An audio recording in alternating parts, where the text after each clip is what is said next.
రేపటి నుంచి రాష్ట్రంలో కొత్త ఈవీ పాలసీ తీసుకొస్తామన్నారు మంత్రి పొన్నం ప్రభాకర్. జీవో 41 ద్వారా తీసుకొచ్చి ఈవీ పాలసీ 2026 వరకు ఉంటుందని చెప్పారు. హైదరాబాద్ ను పొల్యూషన్ నుంచి రక్షించడమే లక్ష్యమన్నారు పొన్నం. ఢిల్లీ మాదిరిగా హైదరాబాద్ కాలుష్యానికి గురి కావద్దని చెప్పారు. ఈవీ వాహనాలకు రిజిస్ట్రేషన్ ఫీజు మినహాయింపు ఇస్తున్నట్లు చెప్పారు. కాపాడుకోవాలని హైదరాబాద్కు రాబోయే పరిస్థితుల్లో ఢిల్లీ లాగా పొల్యూషన్ ఎఫెక్ట్ అయిపోయి ఇబ్బంది పడద్దనే ఆలోచనతో అనేకమైనటువంటి ఆలోచన చేస్తా ఉన్నాం. దానిలో భాగంగా గతంలో కొన్ని జీవోల ద్వారా 2020, 2030కి సంబంధించి ఎలక్ట్రికల్ వెహికల్ పాలసీ తీసుకొచ్చినారు. ఆ పాలసీ కొంత లిమిటెడ్ వెహికల్స్ కు సంబంధించి ఒక 5,000 వాహనాలకే పరిమితం చేసి దాని తర్వాత వదిలిపెట్టేసినారు.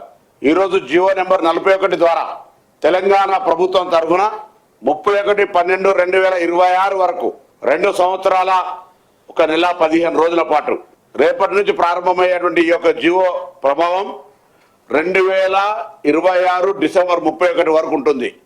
ఈ జీవో నెంబర్ 41 ద్వారా తెలంగాణలో ఎలక్ట్రికల్ వెహికల్స్ కానీ అదేవిధంగా ఆ ఎలక్ట్రికల్ వెహికల్స్ లో ఉండబడేటువంటి అంటే దాని పరిమితి అన్లిమిటెడ్.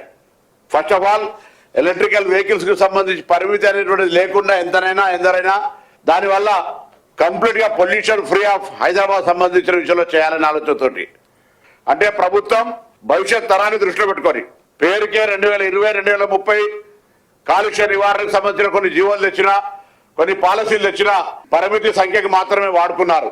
కానీ ఇప్పుడు జీవో నెంబర్ 41 ద్వారా ముందరి 2 సంవత్సరాలు దాని అవసరాన్ని బట్టి మళ్ళీ దానికి వచ్చేటువంటి రెస్పాన్స్ బట్టి లేదా ఇక్కడ ఉండేటువంటి కాలుష్యానికి సంబంధించి దృష్టిలో పెట్టుకొని మళ్ళీ కూడా రివ్యూ చేయడం జరుగుతుంది. ఇప్పుడైతే 2026 డిసెంబర్ 31 వరకు ఈ యొక్క పాలసీ ఉంటుంది. ఈ పాలసీ ద్వారా హైదరాబాద్ పరిసర ప్రాంతాలు జిహెచ్ఎంసీ, హెచ్ఎండి అనే కాక తెలంగాణ ప్రాంతంలో అందరికీ కూడా పొల్యూషన్ సంబంధించిన ఒక అవేర్నెస్ వాహనదారుల